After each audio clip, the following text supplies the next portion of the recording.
What happens to a mass defect?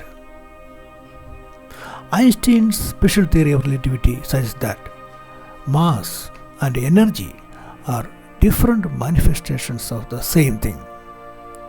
One can be converted into the other. According to this theory, missing mass is converted into energy. Now, let us think about a nuclear fission reaction. We know that in a nuclear reaction, the release of energy appears as high energy moving particles and the emission of high energy photons. A typical fission reaction yields antineutrinos, neutrons, beta particles, alpha particles, daughter nuclei, etc. When these collide with the surrounding particles of matter, it results in the generation of a large amount of heat energy.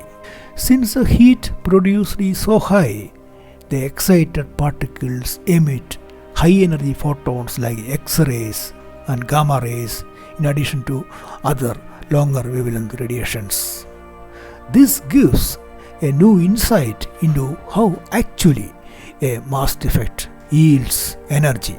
The entire energy associated with the mass defect in fact appears as the kinetic energies of product particles and product fragments, and the collision of them with the surrounding matter results in the generation of heat.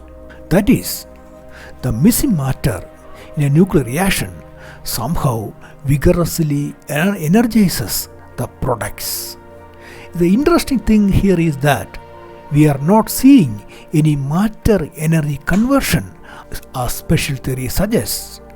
Instead, we are seeing only the missing matter and highly energized particles. Here, I reach the conclusion that when a mass defect happens, the missing matter becomes so thin to be detected by any known methods and detonated violently.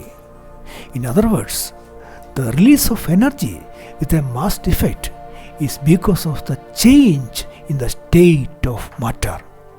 This provides a new insight into how a mass defect releases energy.